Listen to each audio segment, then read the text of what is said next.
Y2K. Huh. Y? Y is year. And K, well, K is 1,000. What's the 2? 2, 2.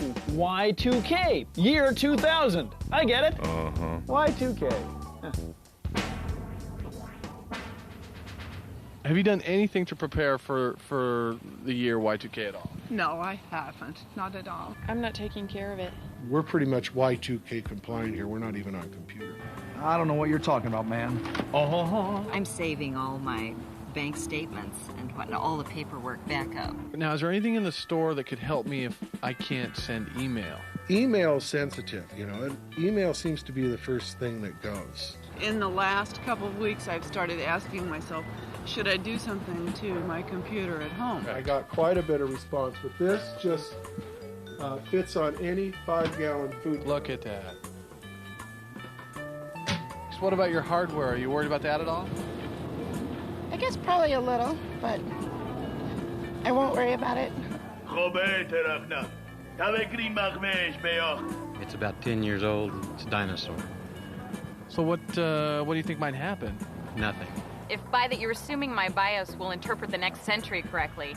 See, it's windowing that determines if this next year will be 1800, 1900, or 2000. I think there is a lot of confusion. When you write 99 representing the year, there is a 100-year range or window that usually spans 200 years. Got soap. So say our threshold level is set to 28. Our window is actually 1928 to 2027. I hope my company is Y2K compliant. As far as I know, they are. They all have little stickers, Y2K stickers. A 2-digit shortcut greater than 28, say 34, will be interpreted as 1934. Weird, huh? I mean, the government's not going to let this happen. I mean, that's what we pay them for, right? I just assume in America we'll figure it out.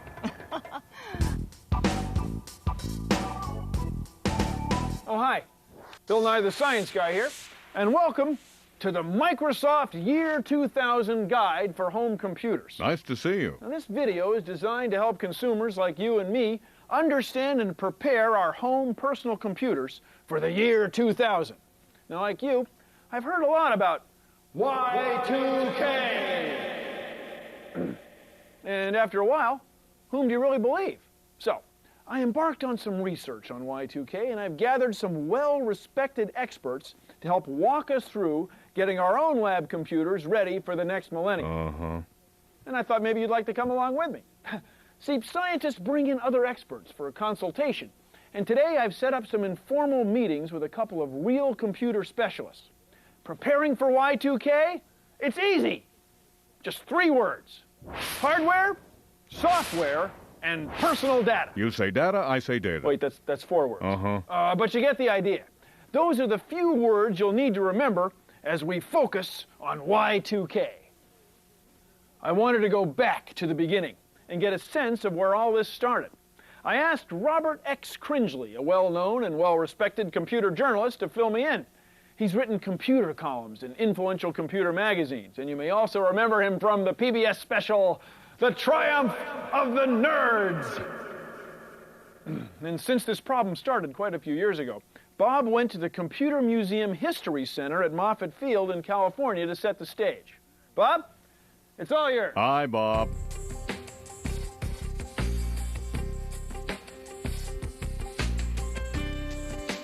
It's fitting that we're here at the Computer Museum History Center at the NASA Ames Research Center in Moffett Field, California. The beginnings of not just the Y2K problem, but computing in general can be traced to this big iron.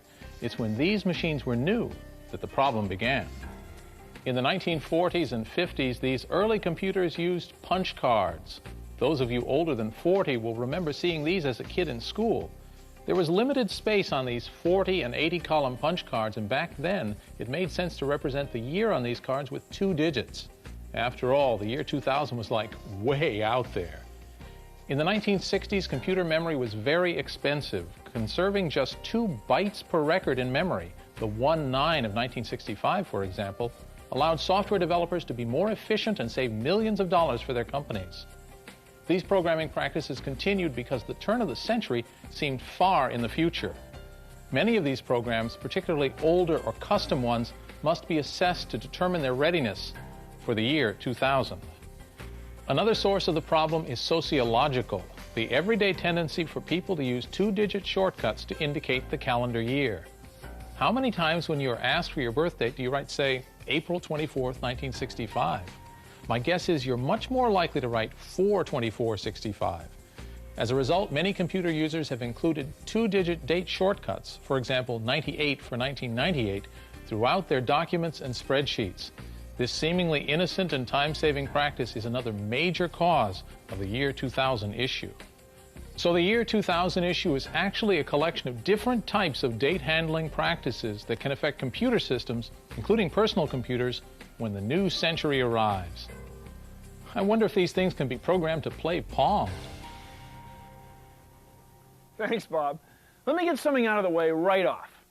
There is no one thing, no silver bullet that will fix the overall Y2K issue. Was that really a silver bullet? There just isn't. And when my computer specialists explain what the issues really are, I think you'll feel better. So with all that said, here's what my initial research has shown, and this is important. The way that your computer system will be affected by the year 2000 will depend not only on the equipment and software that you have, but what you do with your computer, how you use it, how you rely on it. If you only use your PC to play games or surf the internet, chances are you won't experience any year 2000 issues. On the other hand, if you use your PC for managing finances or storing date-sensitive information, you are much more likely to experience year 2000 issues. And now we're going to walk you through all that step by step. And at the end of this video, we'll list websites and phone numbers that will provide you with other helpful information in your quest to make your PC year 2000 ready. Whatever you say, Bill. The CD that you got when you rented this video. What CD-ROM? I didn't get a CD-ROM. Yeah, this one. You did get the CD-ROM, right? Don't even tell me you got it. It's okay, Bill. I checked. They did get a CD-ROM. You can relax now. Ah, good. On this CD-ROM, you'll find these same links and phone numbers, along with the Microsoft Year 2000 Product Analyzer. And I'll show you that in a minute.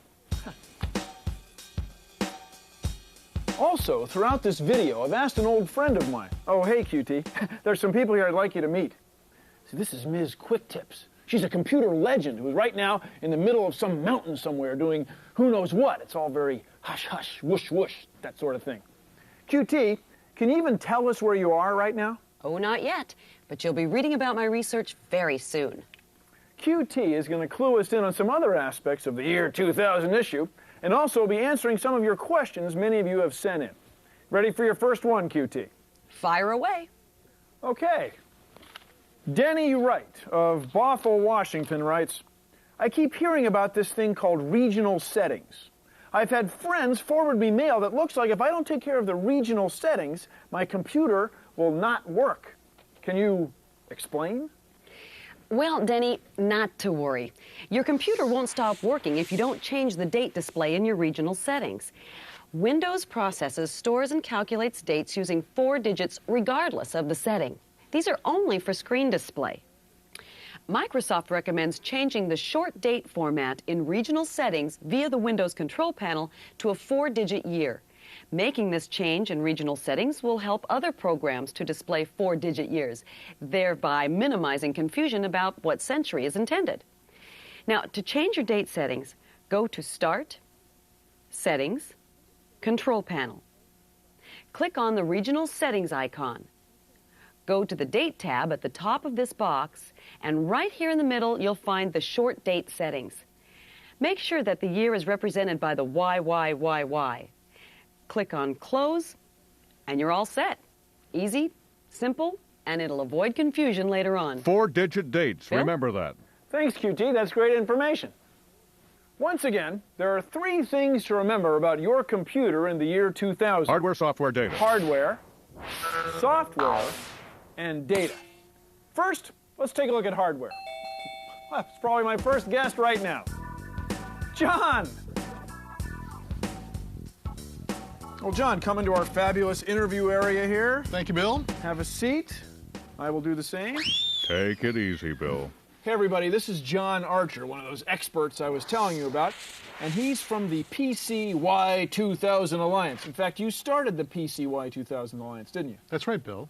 Now, what do you guys do for us? Well, the PCY 2000 Alliance is a group of computer companies involved in PC manufacturing. We're all working to address Y2K hardware concerns. We decided we needed to work together to best help users deal with possible year 2000 issues. I should tell you right up front that most of the major PC manufacturers are stating that their hardware is Y2K compliant. Oh, is it? It is. Or they wouldn't say so. Or we wouldn't say so. However, on some older PCs, there are a couple things that are at issue on the hardware side. They're easy to test, and they start with the RTC. Each personal computer keeps track of the time and date. What's an RTC? The real-time clock. I'm sure you've seen the time displayed in the lower right-hand corner of your Windows desktop. Oh yeah, it's down there, it's clicking away. Exactly. Now the ability to tell the time and date relies on this battery-powered RTC, the real-time clock. The RTC keeps track of the time even when the PC is turned off or unplugged. And when you turn the computer on, the BIOS checks this information to see if it's correct. BIOS, that's Basic Input-Output System, BIOS. Think about the BIOS like this. When people fly an airplane, the pilot goes through a checklist to make sure all the systems of the airplane are functioning properly. The BIOS is similar in the PC, the difference being that you don't have to do anything. The BIOS goes through the computer checklist behind the scenes when you turn on your computer. It's an autopilot. Exactly. But like many of the year 2000 concerns, the potential issue with the BIOS is that it may not recognize the correct century when we pass New Year's Eve this year. Think of the BIOS like a wristwatch. It has to be reset for daylight savings time. You may have to reset your BIOS the same way you would your wristwatch. The only difference is you only have to do this every 100 years. So instead of twice a year, exactly. Every 100 years. Every 100 years. Yeah. And if your PC hardware does not know the correct century, that error could affect other aspects of your computer system.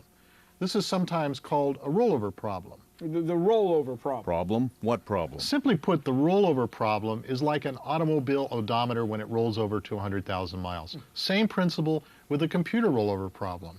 You really don't have to understand all the subtleties. You just need to test your BIOS to make sure it will recognize the year 2000. So, John, you're saying the hardware of your PC is the foundation on which everything else is based. That's right, Bill. Your first priority is to find out if your computer's hardware is ready for the year 2000. If it isn't, you'll need to take some action to make it ready. And here's how you do it. Let's go to the PCY 2000 Alliance website. Well, Bill, as you can see, we have links on our website to most of the major hardware manufacturers. The resource CD also has links to this site so that you can look from this website for many of the manufacturers. Many provide a list of compliant PCs, and you can check to see if your computer is on the list right here. If there isn't a list, they may offer a simple test that you can run that will quickly tell you whether your computer will handle the date transition. If you don't see your computer's manufacturer listed, you may choose a third-party test or look for the company that supplied your system's BIOS. Let's simplify the process. Assume the system isn't listed, so we can click on the NSTL test tool. So go ahead and click download. The file is being sent to your computer over the internet. The software is going to test your system to see what the BIOS will do when the year 2000 date transition happens. What fun. We're test running right now. Look, there's DOS coming up. Oh, it's big and fancy. Now, what happens if your computer doesn't pass this test? Well, if the test were to indicate that the hardware is not year 2000 compliant, you may be given multiple options. They may include downloading a special software program to update the BIOS, or a program to monitor and change the date automatically, or you may choose to manually reset your system's clock after the new year.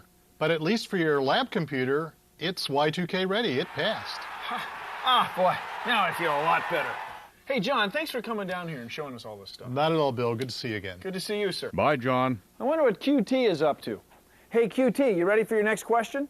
Ah, good. This one comes from Bob Snyder of Poughkeepsie, New York. Bob writes, I've heard that the year 2000 issue is a virus or caused by a virus. Will virus detection software take care of this? What about this whole virus deal? Is there any truth to it? No, Bill. Year 2000 issues are not caused by or related to a virus. Anyway, This is important because you may read or hear news of virus-related issues that are directed at the year 2000, but the real problem with the year 2000 has absolutely nothing to do with the virus. The Y2K issues mainly stem from the decades-long practice of using 2 digits to represent years, a practice that makes the computer try to figure out what century we're in. But, and this is equally important, there will be viruses floating around that may use the year 2000 as their springboard for getting into your computer. These viruses can infect your computer in a number of ways. For instance, a virus can take on many forms, such as email claiming to be a Y2K fix for your software. There's even been a virus that claimed to be a Y2K countdown timer. So be extra vigilant and make sure you really trust that email before you open it. Some of these viruses may be nasty, causing data corruption of your private information. So the bottom line is viruses are dangerous to computers, and there may be viruses floating around, but they do not and did not cause the so-called Y2K problem. Okay? Thanks, QT. Nice going, QT. So my lab hardware checked out fine. Up next, software. For that side of things, I've asked a real software guy to come by and help us out. There he is right now. Rich. Bill, how are you? Kaplan, come on in. Thanks. Please have a seat. Thank you. These lovely chairs. Boy, that was fast. Hey everybody, this is Rich Kaplan, the director of all things Y2K at Microsoft. Hey, it's good to have you here. Thanks, delighted to be here. Now, what's a typical Y2K day like at Microsoft? Well, I'm responsible for making sure that the Microsoft software and our customers are ready for the year 2000. Ready. You know, John Archer was here a little while ago, and he helped me get through my hardware. Good. Which, by the way, checked out with flying colors. That's very good. But now we got to do the software, right? So can you walk us through that? And of course, you know, being the computer expert that I am, I'm just very familiar with software. Of course I am. I know you are. But can you describe software in general? I will. In general, software consists of a series of instructions for the computer. And there's really 2 main parts: the computer software, the operating system, which makes the workings of the computer work, right? And then there's software programs or applications that perform specific tasks. So that's, okay, so the word application means stuff that's not in the operating system. It's other kinds of software. You know, I've often wondered. Seriously. Yeah, that's actually the task-based stuff, like a word processor or a spreadsheet. So the operating system makes the guts work. Operating systems, for example, are Windows 98, Windows 95, Windows NT. Big fan. Good, good. The Mac OS, Unix. Those are all different operating systems. And they control the central processor. They control the central processor, they control the memory, the hard disk, the modems, the mouse. But when you get a new piece of software, that's not what you're getting in general. No, well, no, not in general. I mean, sometimes you can get those things, but the operating system is really the foundation that all those other things sit on top of. So, what do I do? Well, I got my computer, I got the software in there, the operating system's in there. Now what happens? Well, there's a couple things you have to think of. First of all, when you got your computer, many of the things were pre-installed when you bought it, purchased in a box at a software retailer, or even downloaded from the internet. Oh, I love that. It's big fun. Love downloading. It is. A lot of downloading going on. Anyway, in terms of year 2000 readiness, no matter where the software comes from, you want to consider testing all the software programs that are critical to you, particularly if those programs use dates. Well, otherwise, if you don't test some of them, you're going to get burned later, right? I mean, I want to test them all. I want to test them all, Rich. Right. But the most important ones are the ones that you use that have dates in them. Now, you might also have software programs that were custom developed just for your business. Let's say you were a dentist and that you were scheduling patients, or you're a school that has a custom grading application. Or if I had some keeping track of money, what do you call it, this purchasing software. Absolutely, that uses dates. Well, that custom software program may be susceptible to year 2000 issues as well, and they'll need consideration. So you should contact the companies or persons who develop the software for you and ask them how to help you prepare for Y2K issues with that custom software. Hey, thanks, Rich. Before we leave the software category, let's take a look at what goes into year 2000 testing at Microsoft. Caitlin, roll that tape. One of the first things we did was to establish a compliance statement and a test criteria. That compliance statement essentially set the goal that our products not cause problems across the transition to the year 2000. It's important to note that any issue found in our testing is posted to the Microsoft Year 2000 website. We tested about 3,500 of our products in each of their languages, ranging from DOS 5 to Office 2000. Today, about 97% of those products are compliant with the recommended actions taken. This is the single largest testing effort ever undertaken at Microsoft. I'm the test manager who coordinated the Consumer Windows Division team to make Windows 95 and Windows 98 Y2K compliant in all 29 languages. We utilize hundreds of testers and developers worldwide using hundreds of machines with different software and hardware configurations to test Windows 95 and Windows 98 for Y2K compliancy. I've been coordinating Year 2000 testing of Microsoft Office family of products using nearly 100 engineers on 3 continents. We performed comprehensive date testing across products starting with Microsoft Office 4, which includes Word for Windows 6 and Excel 4, up through our current generation of Office 2000 products. We tested the use of a wide range of carefully selected dates, both in data, like a class graduation date or dad's birthday, and by setting the computer date forward to simulate running the programs in the future. Every program behavior that we thought could be confusing was documented. All of our test information and resources are available at the Microsoft Year 2000 website at www.microsoft.com/Y2K. If you don't have internet access, just dial 888-MSFT-Y2K to receive a subscription to the Year 2000 resource CD with all of the same information. Thanks, Mark. Time for another question for QT. This one comes from Sally Webster of Nashville, Tennessee. Hi, Sally. And Sally wants to know, how do I download software updates to my computer over the internet? Well, a software update is a program available on certain websites that you download to your hard drive for installation. To download just means to transfer the program to your computer system from where it's stored on the web. It's also important to save the downloaded update to a convenient, specific place on your hard drive. When you're ready to download an update, follow these steps. Click its underlined download link on the web page. If you get a message asking whether you would like to open the file or save it, choose to save the file. When the dialog box labeled Download or Save As appears, look for the field called Save In or Destination. This field determines where your file will be saved on your hard drive. Then you can go to where this file is stored, double-click on the icon, and it'll walk you through the installation process. And that's all there is to it. Nice, QT. Back to you, Bill. Thanks, QT. Now let's take a look at your personal data files. And for that, let's go back and chat with Rich some more. Take it easy, Bill. Hi.